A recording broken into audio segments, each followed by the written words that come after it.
Hello, हाय, नमस्ते सर्वांना. श्री स्वामी समर्थ. चला तर मग शुक्रवारचे रुटीन मी तुमच्याबरोबर शेअर करत आहे.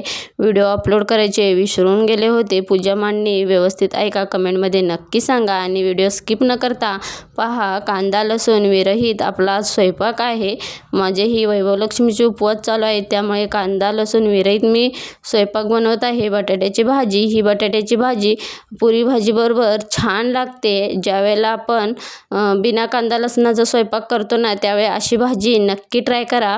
आणि कोणतंही वाटण न वापरता, कोणताही जास्त मसाला न वापरता मी बनवणार आहे, त्यामुळे व्हिडिओ स्किप न करता पहा. साईडला कुकरही लावून घेतलेला आहे.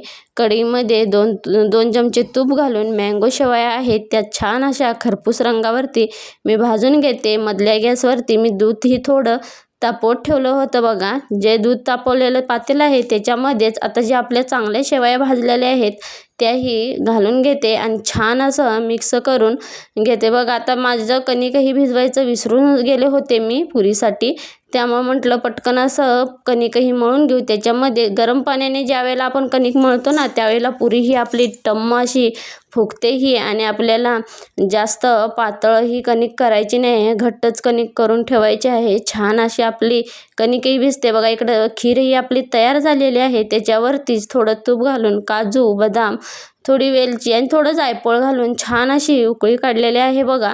आता तुम्हाला दाखवते. कणिकही आपली छान अशी भिजलेली आहे. मी गरम पाण्यामध्ये म्हणजे मळून घेतलेली आहे, त्यामुळे कणिकही छान भिजलेली आहे. कणिकही भिजलेले आहे तोपर्यंत गोळे करून मी पुऱ्याही पटपट अशा लाटून घेते. मीडियममध्ये पुऱ्या मी असंच पटकट असं लाटून घेते. मी असं छाप नाही पाडत. जेवढी होईल त्यावेळी पुरी मी बनवते. जरा थोड्या मोठ्याच बनवते बघा. आता पुऱ्याही थोड्या मी बनवून घेतलेल्या आहेत, नैवेद्यापुरत्या बनवून घेतलेल्या आहेत. थोडं नंतरनं जेवायच्या अगोदर थोड्या तळून घेईन बघा. आता छान अशा पुऱ्याही मीडियम गॅसवरती तळून घ्यायच्या आहेत. तुम्ही बघू शकताय पुऱ्याही किती आपल्या छान फुगलेल्या आहे. जरी पीठ आपलं जरी भिजलं नाही किंवा लेट झाला तरी तुम्ही नक्की गरम पाण्यामध्ये पीठ भिजवा, छान पुऱ्या होतात. आणि थोडा 2 चमचे का असेना त्याच्यामध्ये रवा वापरा, म्हणजे छान फुगतातही आणि करकरीत छान होतात आपल्या पुऱ्याही बघा. तुम्ही बघू शकताय किती छान झाले आहे. इकडं कुकरही गार झाला होता, त्याचे सालही मुलग्याने काढून दिलेले आहेत. बटाट्याचे त्याला आवडतात बटाट्याचे साल काढण्यासाठी बघा. आता जे टॅमॅटो मी शिजवून घेतलेले आहेत ना, त्याचे वरची साले काढून छान असं मॅशरने मॅश करून घ्यायचं आहे. म्हणजे आपल्याला कोणतंही वाटण न वापरता छान कांदा लसूण विरहित आपली भाजी ही होते आणि चवीलाही अप्रतिम होते आणि पुरीबरोबरही खूप छान लागते भाजी. तुम्ही ही घरी नक्की ट्राय करा.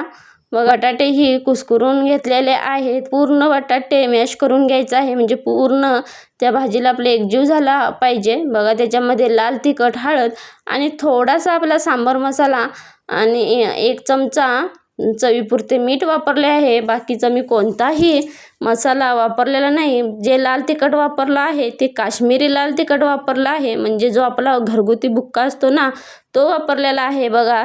छान असा मसालाही आपला शिजलेला आहे, छान तेलही सुटलेलं आहे, तुम्ही बघू शकताय. आणि जेवढं आपल्याला दाट हवा आहे तेवढं आपण पाणी घालून एकजीव करायचं आहे. जेवढं आपल्याला पातळ हवा आहे तेवढं आपण भाजी करून घेऊ शकतो बघा. तर मग आता माझी भाजी ही तयार झालेली आहे.